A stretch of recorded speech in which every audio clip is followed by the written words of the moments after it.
성경 묵상하겠습니다. 사도행전 2장입니다. 14절부터 21절까지입니다. 14절의 말씀 함께 우리 합독하시겠습니다. 베드로가 11 사도와 함께 서서 소리를 높여 이르되 유대인들과 예루살렘에 사는 모든 사람들아, 이 일을 너희로 알게 할 것이니 내 말에 귀를 기울이라. 때가 제3시니 너희 생각과 같이 이 사람들이 취한 것이 아니라 이는 곧 선지자 요엘을 통하여 말씀하신 것이니 일러스되 하나님이 말씀하시기를 말세에 내가 내 영을 모든 육체에 부어주리니 너희의 자녀들은 예언할 것이요 너희의 젊은이들은 환상을 보고 너희의 늙은이들은 꿈을 꾸리라. 그때 내가 내 영을 내 남종과 여종들에게 부어주리니 그들이 예언을 할 것이요 또 내가 위로 하늘에서는 기사를 아래로 땅에서는 징조를 베풀리니 곧 피와 불과 연기로다. 주의 크고 영화로운 날이 이르기 전에 해가 변하여 어두워지고 달이 변하여 피가 되리라. 누구든지 주의 이름을 부르는 자는 구원을 받으리라 하였느니라. 아멘. 베드로의 오순절 설교라고 하는 주제로 말씀을 드립니다. 할렐루야. 아멘. 옆분과 인사하겠습니다. 성령으로 충만합시다. 지난 수요일 설교 주제 혹시 기억하십니까? 앞으로 물어보지 말까요? 성령 강림 사건 기억하시죠? 예수님께 십자가에 죽으시고 3일 만에 부활하십니다. 40일 동안 세상에 계시다가 승천 여러분 하십니다. 승천하기 직전 제자들을 향해서 예루살렘 떠나지 말고 하나님께서 약속하신 성령을 기다리라 그랬습니다. 120명의 성도들이 마가의 다락방에 모여서 기도합니다. 오순절 날이 됩니다. 그때 성령이 임합니다. 바람 같은 성령, 불 같은 성령을 통해서 120명의 성도가 성령으로 충만하였다. 그렇게 말씀하고 있습니다. 자, 성령의 충만을 통해 나타난 현상 중에 하나가 뭐냐면 성령의 말하게 하심을 따라 다른 언어들로 말하기를 시작하니라 그랬습니다. 당시는 오순절을 지키기 위해서 세계 각국 약 15개국에 사는 유대인들이 예루살렘을 방문을 합니다. 120명이 기도하는 이 소리를 듣다가 다 놀랍니다. 왜? 자기 나라의 말로 들렸기 때문입니다. 어떤 사람들은 하나님께 영광을 돌리는 사람도 있지만 어떤 사람들, 일부죠. 이 사람들이 새 술에 취했다. 포도주를 너무 많이 먹어서 지금 실언하고 있다. 그렇게 조롱을 하고 있었던 겁니다. 그 소리를 듣고 베드로가 벌떡 일어나죠. 오늘 14절과 15절에서 우리가 읽었던 말씀 이렇게 이야기합니다. 예루살렘에 사는 모든 주민들은 내 말 좀 들어봐 주십시오. 지금 시간이 아침 9시입니다. 이 사람들이 다 술 취한 것이 아니라 구약의 선지자였던 요엘의 말씀이 성취된 것이다. 그렇게 설명을 하고 있습니다. 그러면서 오순절에 베드로가 설교를 시작한 겁니다. 설교는 주로 세 대지로 시작을 하는데 첫 번째 뭐냐면 하나님은 성령을 언제 부어주시는가? 먼저 이렇게 문제 제기를 합니다. 오늘 17절에 보니까 말세에 이랬습니다. 말세 하나님이 성령을 부어 주시는 겁니다. 그러면 말세는 언제부터 언제까지입니까? 예수님이 승천하시고 다시 오시는 그때가 바로 여러분 말세라고 하는 겁니다. 자, 그러니까 주님이 다시 오실 때까지 성령 충만의 역사는 계속이 된다. 이런 뜻을 담고 있습니다. 하지만 기독교 안에서도 일부의 사람들이 오순절 성령 강림은 단회적 사건이다, 앞으로 이러한 일은 일어나지 않을 것이다, 아울러서 성령이 주는 은사도 이제 중지되었다, 이렇게 주장하는 사람들도 있습니다. 하지만 이것은 여러분 잘못된 겁니다. 오늘 사도행전 2장 이후에 성령 충만의 역사가 계속적으로 진행이 됩니다. 사도행전 4장에 보니까 제자들이 모이죠. 빌기를 다음에 무리가 다 성령으로 충만하여 담대히 하나님의 말씀을 전했다. 사도행전 10장이죠. 고넬료 여러분 아시죠? 로마에 100명의 어떤 군사들이 이끄는 여러분 중대장 정도 되는 사람입니다. 베드로를 자기 집에 초청을 해서 말씀을 듣습니다. 성경에 보니까 뭐라고 합니까? 베드로가 이 말을 할 때에 성령이 말씀 듣는 모든 사람들에게 내려오셨다, 분명히 말씀합니다. 사도행전 19장입니다. 바울이 예배소에 갑니다. 여러분 성령 받으셨습니까? 이렇게 물어보니까 우리는 성령이 있는 줄도 모릅니다 그럽니다. 그때 바울이 안수했다 그랬습니다. 그때 성령이 임하시면서 방언도 하고 예언도 하는데 12사람쯤 되었다, 분명히 말씀합니다. 예배서 5장 18절이죠. 술 취하지 말라, 이는 방탕한 것이니 오직 성령으로 충만하라. 오직 성령으로 충만하라. 원어에 보니까 계속적으로 성령의 충만함을 경험하라, 이런 뜻을 담고 여러분 있는 겁니다. 그로 인하여 고린도전서 12장에 보니까 성령께서 주시는 다양한 은사들이 나오고 여러분 있습니다.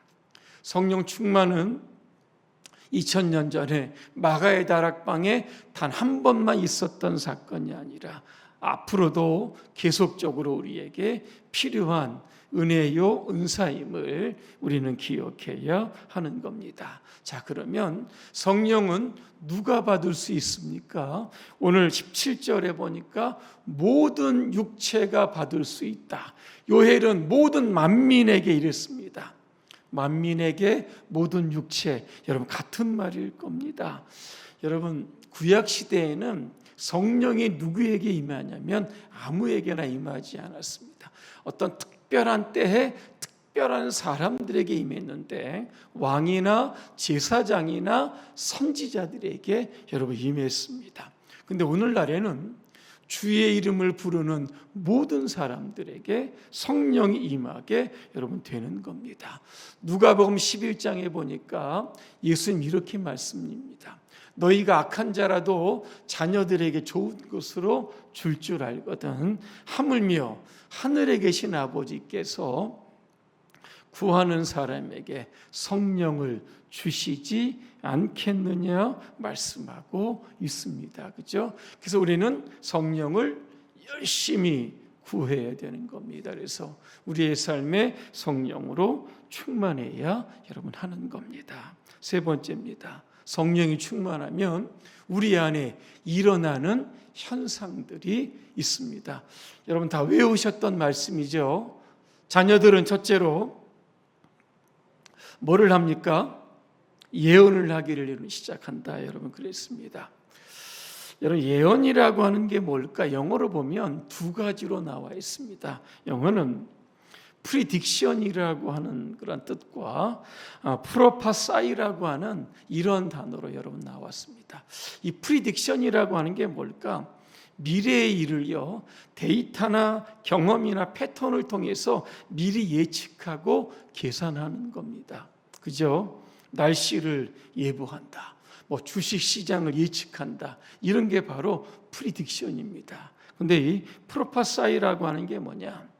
인간의 힘이나 지식을 초월을 해서 신의 계시를 통해서 미래를 말하는 겁니다. 그러니까 예언은 단순히 미래를 알리는 것이 아니라 하나님의 뜻을 그죠? 전달 여러분 하는 겁니다. 자, 구약 시대 바로 예언자들이 하나님의 뜻을 전달했던 사람들입니다. 그런데 오늘 시작해 보니까 누가 예언을 합니까? 자녀들이 예언한다. 여러분의 자녀들이 여러분 예언을 한다는 겁니다. 여러분, 성령은 어떤 분이실까? 어떤 분이신데 우리의 자녀들을 통해서 예언하게 하실까? 고린도전서 2장 10절입니다. 오직 하나님이 성령으로 이것을 우리에게 보이셨으니, 그 다음입니다. 성령은 모든 것 곧 하나님의 깊은 것까지도 통달하느니라 말씀합니다. 자, 성령이 충만하면 예언할 수 있다는 게 뭐죠? 하나님의 뜻에 정통할 수 있다라고 하는 겁니다. 무슨 일을 하든지 어떤 일을 하든지 하나님의 뜻인지 아닌지 구별하는 거죠. 예를 들어 여러분의 자녀들이 같은 말 하고들 여러분 전도합니다. 야, 예수 믿고 구원받자. 우리 교회에 한번 가자. 하나님이 너를 얼마나 사랑하시고 오늘 보니까 얼마나 너를 기다리시는지 내가 알고 있느냐, 이렇게 합니다. 그래서 그 친구가, 그죠? 전도한 친구를 따라서 여러분 교회에 여러분 온 겁니다. 이게 뭐죠? 예언적인 행동이 될 수 있다라고 하는 겁니다. 이 시대에 하나님이 원하신 뜻, 기대, 목적, 이런 것들을 위해 사는 우리의 모든 행위가 바로 예언적 행위가 될 수 있다라고 하는 겁니다. 자, 두 번째, 젊은이들은 뭘 봅니까? 환상을 본다. 환상을 영어로 비전, 그렇게 이야기합니다. 보통 세상 사람 말하는 비전은 야망하고 조금 비슷합니다. 그죠? 취업하고 결혼해서 세상에 성공하는 거, 그죠? 미래의 어떤 대단한 존재가 되는 것, 이거를 보통 이제 비전을 본다, 그죠? 이렇게 이야기하는데, 이거는 여러분 야망입니다. 기독교에서 비전은 뭔가? 나를 향한 하나님의 목적을 발견하는 겁니다. 그래서 그 목적과 비전을 향해서 나의 인생을 던지는 겁니다. 대표적인 사람이 누굽니까? 사도 바울입니다. 사도행전 20장 24절입니다. 나의 달려갈 길과 주 예수께 받은 사명, 하나님의 은혜의 복음을 증거하는 일을 마치려 하면은 나의 생명을 조금도 귀한 것으로 여기지 아니한다 그랬습니다. 바울의 비전이 뭡니까? 복음을 증거하는 겁니다. 그 일에 자신의 목숨을 던졌던 겁니다. 이런 사람이 바로 비전의 여러분 사람입니다. 19세기 미국에 대각성 운동을 일으켰던 사람 중에 있습니다. 조나단 에드워드라고 하는 분인데요. 그는 자신의 비전 이렇게 이야기합니다. 목숨이 살아있는 한 전력을 다해 주님의 뜻을 위해서 살리겠다. 여러분, 이렇게 되어 있습니다. 이 땅에 여러분 한 번뿐인 인생입니다. 야망이 아니라 나를 향한 하나님의 목적, 그 비전을 여러분 발견하시고 그것을 바라보며 달려가시길 바랍니다. 세 번째로, 늙은이들은 꿈을 꾼다 그랬습니다. 늙은이들은 여러분 노인들 아니겠습니다. 노인 여러분 꿈이 있습니까? 여기 노인 많으신다 물어보겠습니다. 여러분 꿈이 있습니까? 입을 여시죠. 말씀을 좀 해주시고. 대부분 이렇게 생각합니다. 내 나이가 몇 살인데 지금 꿈을 꿀 나이야.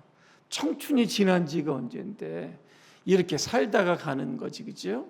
대부분 이렇게 이야기합니다. 그러면서 다가올 죽음이죠. 거기에 대한 두려움과 공포 때문에, 그죠? 하루하루를 그냥 조마조마하게 살아가는 것이 대부분 나이 든 사람분들의 여러분 특징입니다. 근데 오늘부터 여러분 이제 꿈을 반드시 여러분 꾸셔야 됩니다. 사무엘 올번이라고 하는 분이요, 70에 글을 쓰기를 시작해서 죽을 때까지 글을 썼는데 그가 썼던 제목이 뭐냐면 인생의 정점에 서서입니다. 그 책의 주제가 뭔지 아십니까? 80대 노인이 썼는데 청춘입니다. 누가 물었죠. 누가 청춘입니까? 어느 때가 청춘입니까? 이게 물었더니 그 이렇게 이야기합니다. 나이나 피부의 탄력성이나 신체 활력 같은 것으로 가늠하는 것이 아닙니다. 오직 꿈이 있는가로 가늠한다. 그렇게 했습니다. 평생 꿈을 꾸고 살다가 그가 죽을 때, 그죠? 그때가 바로 인생의 정점에 설 때다. 여러분 그렇게 여러분 이야기합니다. 그래서 어떤 장로님들은 일찍 그저 은퇴하셔가지고 선교사로 열심히 나가서 사역하는 분들도 여러분 굉장히 많은 것이죠, 그죠? 꿈을 가진 것이죠. 나를 향한 하나님의 기대에 내 인생을 그저 조금이라도 더 던지고 싶은 그런 마음으로 헌신한 분들도 여러분 있다는 겁니다. 성경에 보니까요, 청춘처럼 산 사람이 있습니다. 바로 누굽니까? 갈렙이죠. 여호수아서 14장 12절에 그가 이렇게 이야기합니다. 그날에 여호와께서 말씀하신 이 산지를 내게 주소서. 이때의 나이가 몇 살인지 아십니까? 85세입니다. 가나안 정탐할 때가 나이가 40대.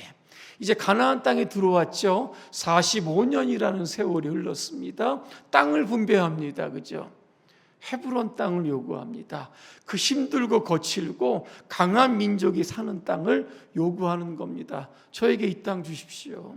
제가 그 땅을 정복하겠습니다. 그때 나이가 몇 살이라고요? 85세였던 겁니다. 그러니까 꿈이 있으면 그죠? 전사처럼 땅을 정복하는 위대한 삶을 살아갈 수 있다라고 하는 겁니다. 오늘 우리 교회에도 연세 드신 분들이 여러분 많이 있습니다. 오늘부터 꿈을 꾸시길 바랍니다. 하나님의 나라를 위해, 교회를 위해 내가 무슨 일을 해야 될 것인가, 그죠? 꿈과 비전을 여러분 가지시기를 바랍니다. 말세를 사는 교회인 젊은이나 나이 드신 분 할 것 없이 가장 필요한 것은 바로 성령 충만일 겁니다. 우리 모두가 하나님의 뜻을 예언도 하고 환상도 보고 꿈을 꾸면서 그죠? 더 열정적으로 주님이 감당하시기를 주님의 이름으로 축원합니다. 기도하겠습니다. 좋으신 하나님, 우리 교회가 성령으로 충만케 하여 주시옵소서. 성령이 말하게 하심을 따라 하나님의 뜻을 전달하게 하시고 성령님께서 보여주신 그 환상과 꿈을 꾸면서 젊은이처럼 힘있게 주의 사명 감당케 하옵소서. 예수님의 이름으로 기도합니다. 아멘.